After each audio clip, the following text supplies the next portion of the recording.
The गोट के climax में देखना, गांधी जीविता को बोलता है, जीविता तुम किसकी फैन हो? बताओ किसकी फैन हो? तो यहाँ जीविता बोलती है थला। वो असल में थला पूरे रीजन वाला हमारा माही भाई का नहीं, थला अजीत के बारे में बात कर रही थी। तब बैकग्राउंड में देखना मन कथा का आइकॉनिक बीजीएम बजता है। थला मतलब ये थला अजीत कुमार के रेफरेंस था। फिर हमें याद आया किसी ने हमें द गोट का ट्रेलर ब्रेकडाउन वीडियो में उस डायलॉग के बारे में भी बताया था, जो कि अगेन मन कथा मूवी से थला अजीत के रेफरेंस था। कसम खाता हूँ आज के बाद कभी नहीं पीऊंगा। कसम खा दोबारा कभी नहीं पिएगा। और मल्टीपल टाइम एक ही मूवी से एक ही एक्टर का रेफरेंस देते जाना हमें ये नॉर्मल नहीं लगा, तो हम फिर से मन कथा मूवी देखने बैठ गए और इतने सारे रेफरेंस को नोटिस किया कि भाई क्या बताए। लेकिन वो सारी रेफरेंस यूं ही नहीं था, उसे दिखाने के पीछे भी एक सिग्निफिकेंट रीजन छिपा हुआ था। वो क्या, क्यों, कैसे, सबके ऊपर आगे हम बात करेंगे। लेकिन उससे पहले चलो द गोट मूवी के कुछ और इंटरेस्टिंग डिटेल्स के ऊपर भी थोड़ा नजर डालते हैं। ठीक है, तो पहले भाई टाइम। इस फिल्म का स्टार्टिंग 2008 से होता है, तो उसका डिटेलिंग हम ये न्यूज में देख सकते हैं। नीचे न्यूज आ रहा है कि बगदाद के एक प्रेस कॉन्फ्रेंस में यूएस के प्रेसिडेंट जॉर्ज बुश के ऊपर एक इराकी जर्नलिस्ट ने जूते फेंक के मारी। और भाई हाँ, ये न्यूज सही में 2008 का है और इसका वीडियो अभी भी यूट्यूब में मौजूद है, अब चाहो तो देख सकते हो। बस जॉर्ज बुश शू अटैक सर्च कर लेना। इसके बाद शेट्स के ऑफिस में और पटाया के सीसीटीवी फुटेज देखते टाइम भी हम देख सकते हैं सीआरटी मॉनिटर दिखाया जाता है। बाकी आप लोग इनका सारा मोबाइल को तो नोटिस किए ही होंगे, वो भी थोड़ा पुराना मॉडल का दिखाया गया है, कीपैड वाला। मतलब वो न्यूज से लेकर सीआरटी मॉनिटर और मोबाइल फोन तक सारे टाइम का डिटेलिंग 2008 के हिसाब से अच्छा है। पर क्या भाई आपने नोटिस किया, ट्रेन के अंदर जो वो बंदा ये न्यूज देख रहा था वो एक सैमसंग की टैबलेट पर ही ये न्यूज देख रहा था और 2008 में सैमसंग का ये टैबलेट आया नहीं था। शायद ये एक छोटा सा मिस्टेक था। नेक्स्ट नंबर बार 68, जो कि थलापति 68 का रेफरेंस था। इसके बारे में तो हम पहले भी बात कर चुके हैं, लेकिन ये इतने में ही नहीं रुकते भाई, इसका रेफरेंस हमें आगे भी देखने मिला है। अनु और जीविता जहाँ रहते हैं वहाँ का एड्रेस देखना 68/12 है। यहाँ 68 का मतलब तो आपको पता है,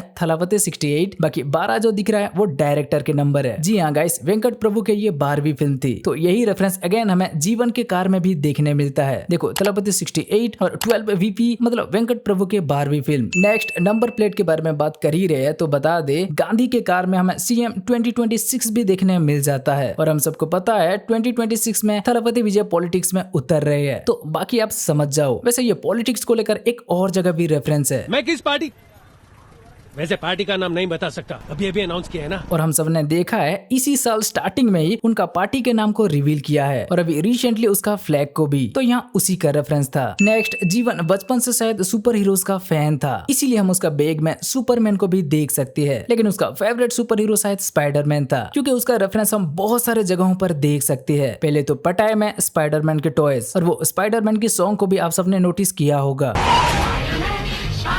लेकिन ये बचपन का था। बड़ा होने के बाद भी जब जीवन वापस आया तो उसका रूम में हमें स्पाइडरमैन की पोस्टर दिखाया गया। उसके बाद मेट्रो सीक्वेंस में भी देखना, जीवन का फाइटिंग स्टाइल स्पाइडरमैन के जैसा था और वो स्पाइडरमैन के जैसा पोज भी दे रहा था। मतलब जीवन क्लोन बनाते टाइम अपना पसंद नापसंद सब क्लोन के अंदर डाल दिया था। मेकर्स का ये अच्छा कंटिन्यूटी डिटेल्स था। वैसे स्पाइडरमैन से रिलेटेड एक और डिटेल्स को भी हमने नोटिस किया है, पर वो कोइंसिडेंस भी हो सकता है। देखना, स्पाइडरमैन में पीटर पार्कर अपने माता पिता के साथ नहीं, अंकल बेन के साथ बड़ा होता है और यहाँ भी जीवन अपने माता पिता के साथ नहीं, मेनन के साथ बड़ा होता है। लेकिन मेकर्स ऐसा जानबूझकर दिखाए कि नहीं, कुछ कह नहीं सकते। लेकिन हाँ, इसे लेकर एक और डिटेल्स है, उसे जरूर वो जानबूझकर रेफरेंस के लिए दिखाए हैं और वो मन कथा से रिलेटेड है, तो उसके बारे में हम आगे बात करेंगे। नेक्स्ट, मूवीज को लेकर इसमें काफी सारे रेफरेंस दिया गया है, पर वो सारे पुराने तमिल मूवीज के है, तो सारे रेफरेंस को समझ पाना मुश्किल है। लेकिन हम जितने मूवी का रेफरेंस को नोटिस किए उसके बारे में बात करें तो पहले LCU का रेफरेंस, कुछ लोग शायद इसे मिस कर दिए होंगे। आगे कंगुआ की रेफरेंस, इसे बहुत से लोग नोटिस कर लिए होंगे। फिर इसके बाद गुणा मूवी का भी एक रेफरेंस। अरे अभी कुछ दिन पहले हमें मंजूमेल बॉयज में दिखा था ना, हाँ, तो कमल हसन के मूवी का उसी सॉन्ग का ही ये रेफरेंस था, लेकिन हिंदी डबिंग में बदल दिया है। नेक्स्ट, जीवन, ये असली नहीं, जीवन का क्लोन है दिखाने के लिए, बहुत ज्यादा तो नहीं, लेकिन हाँ एक जगह पर इसका संकेत दिया गया है। जीवन इंडिया आने के बाद पहली बार जब मेनन कॉल करता है तब देखना मेनन के पीछे यही सेम कॉस्ट्यूम पहनकर कोई जा रहा था। असल में वही असली जीवन या कहीं मेनन का संजय था जो अपना क्लोन बनाने में लगा हुआ था। था, यहाँ देखो हमें उसका हिंट भी मिल जाता है। इसके बाद और शायद ज्यादा कुछ नहीं था, पता नहीं होगा भी तो हम नोटिस नहीं किए। आपने नोटिस किया हो तो कमेंट में बता देना। फिर सीधा हमें क्लाइमैक्स में जाकर पता चलता है कि वो जीवन का क्लोन नंबर 1 था, नंबर 2 का भी ट्रेनिंग चल रहा है और नंबर 3 रेडी हो रहा है। मतलब हाँ, जो असली जीवन था, जो गांधी को मारने की ये सब प्लान बनाया था, वो मरा नहीं है, जिंदा है। और अगर पॉसिबल हो तो गॉड वर्सेस ओजी आगे हमें देखने मिलेगा, जहाँ जीवन अगली बार उसका क्लोन की फोर्स लेके आएगा। वैसे मान के चलो आगे थलापति विजय अगर एक और मूवी बनाने के लिए मान जाती है तो आप कौन सी मूवी देखना चाहोगे, गॉड वर्सेस ओजी या लियो 2? कमेंट करके हमें जल्दी बताओ। और क्या बचा थलापति विजय के पुराने मूवी का रेफरेंस, वो तो भाई भर भर के है। देखो पहले गिल्ली का रेफरेंस, மருதமலை மாமணியே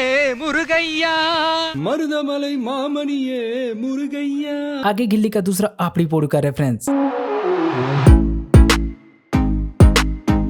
फिर ऐसे और भी बहुत से है, जैसे सरकार, मास्टर, पोकिरी, तिरुपति, तुपकी और बीस्ट का भी। पर ये तो हम जो देख चुके हैं उसमें से था, लेकिन हम जो अभी तक नहीं देखे थलापति विजय के सारे मूवी, उन सारी मूवी में से कितना रेफरेंस होगा भाई कुछ कह नहीं सकते। आप लोगों ने भी कुछ और नोटिस किया हो तो कमेंट करके वो भी बता दो। ठीक है, तो अब अगर बात करें थला अजीत के रेफरेंस की, तो भाई सबसे पहले ये जेस्चर, अब जिस किसी को पता ना हो बता दे, ये प्रेम जी जो है वो डायरेक्टर वेंकट प्रभु के भाई है और शायद वेंकट प्रभु के हर मूवी में वो दिख जाती है। तो मन कथा में देखना, जब प्रेम जी और थला अजीत बैठकर दारू पी रहे थे तो वहाँ थला अजीत एक जेस्चर करते हैं और उसी के रेफरेंस में हमें रशिया जाने से पहले द गोट में गांधी वो जेस्चर करते हुए दिखाई देता है, वो भी उसी प्रेम जी के सामने। इसके बाद मन कथा में यही प्रेम जी जब एक कार के अंदर दारू पी रहे होते हैं तो उनके साथ थला भी दिखती है, तो शायद उसी का रेफरेंस में हमें द गोट में भी प्रेम जी के साथ गांधी को एक कार के अंदर दारू पीते हुए दिखाया जाता है। पर ये सीन थला से ज्यादा इन प्रेम जी के लिए था जैसा फील होता है। नेक्स्ट गन फायर, मन कथा में एक सीन है जहाँ थला अजीत एक्शन किंग के वाइफ को उठा लेती है और एक्शन किंग को एक ऑर्डर देती है, लेकिन एक्शन किंग वो ना करके हवा में गोली चलाती है। तो थला अजीत भी यहाँ हवा में गोली चला के जैसा को तैसा जवाब देती है। और उसी के रेफरेंस में द गोट में देखना एक गन फायर का सीन रखा गया है, जहाँ गांधी जीवन का मुंह बोला पापा को उठा लिया है और वो जो करने को बोल रहा है जीवन वो ना करके किसी के पैर में गोली चला रहा है, तो यहाँ भी गांधी ठीक वैसा ही करता है। नेक्स्ट मन कथा में देखना थला अजीत को एक प्योर विलन के जैसा दिखाया गया है, इसीलिए आखिर में उनका कैरेक्टर को मरते हुए भी दिखाया गया है, लेकिन असल में उनका कैरेक्टर नहीं कोई और मरा था, ये तो जिंदा थे और वो सब तो उनका प्लान था। तो यहाँ द गोड में भी हम देख पाते हैं जीवन को एक प्योर विलन के जैसा दिखाया गया है और आखिर में उसे मरते हुए भी दिखाया जाता है, लेकिन असल में यहाँ भी जीवन नहीं उसका क्लोन मरा था, जीवन अभी भी जिंदा है। और उसके बाद वहाँ विनायक अपना लास्ट डायलॉग में क्या बोलता है,